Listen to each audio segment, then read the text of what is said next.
महाभारत का युद्ध पौराणिक युग में लड़ा गया सबसे बड़ा युद्ध था, जिसमें लाखों की संख्या में योद्धा वीर गति को प्राप्त हुए थे। इस युद्ध की विभीषिका ने संपूर्ण भारतवर्ष को लगभग योद्धा विहीन कर दिया था। कुरुक्षेत्र में भाग लेने वाले सभी योद्धा पुरुष थे, लेकिन दर्शकों, क्या आप जानते हैं कि युद्ध के बाद वीर गति को प्राप्त हुए सैनिकों की पत्नियों का क्या हुआ? आइए मिलकर जानते हैं। इस कथा का वर्णन महाभारत ग्रंथ के आश्रमावासी पर्व के 33वें अध्याय में पढ़ने को मिलता है।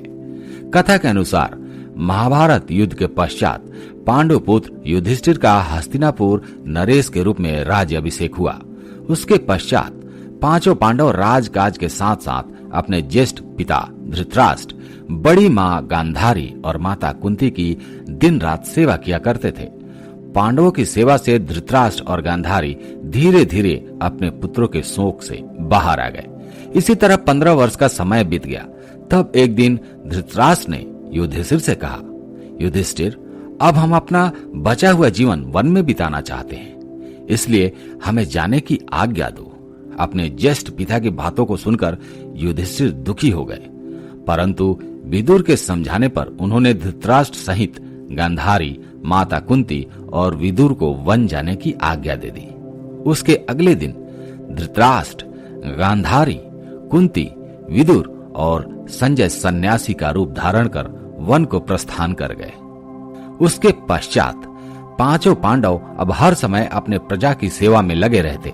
पांडवों की सेवा से हस्तिनापुर की प्रजा तो खुशहाल थी, लेकिन अपने युद्ध में विधवा हुई स्त्रियों के शोक में अक्सर रोया करती थी, पर इसका आभास अपने राजा को नहीं होने देती थी।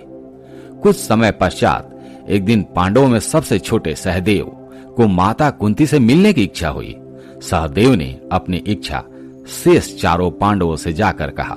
सहदेव की बातें सुनकर शेष तीनों पांडव भीम, अर्जुन, नकुल और उनकी पत्नियों के मन में माता कुंती से मिलने की इच्छा जागृत हो उठी।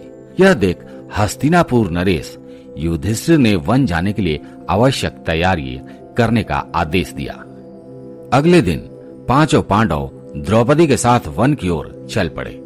यह सब देखकर हस्तिनापुर के निवासी भी उनके साथ चल पड़े। उन लोगों में विधवा स्त्रियां भी थी, जिनके पति महाभारत के युद्ध में वीर गति को प्राप्त हुए थे। वन पहुंचकर पांचों पांडव उस आश्रम में गए जहां सभी निवास कर रहे थे। बाकी के हस्तिनापुर निवासी उस आश्रम के आसपास निवास करने लगे।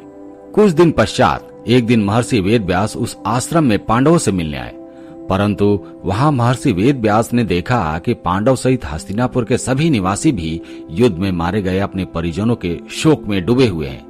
यह देख महर्षि वेदव्यास ने सभी से कहा कि आप लोग युद्ध में वीर गति को प्राप्त हुए अपने परिजनों के लिए दुखी मत होइए।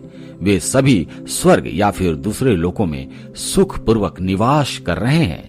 वे सभी अपने अपने लोकों में अति प्रसन्न हैं। फिर सूर्यास्त के बाद उन्होंने अपने तपोबल से महाभारत युद्ध में मारे गए सभी योद्धाओं का आवाहन किया। महर्षि के आवाहन से सभी योद्धा एक एक कर गंगा जल से बाहर निकलने लगे।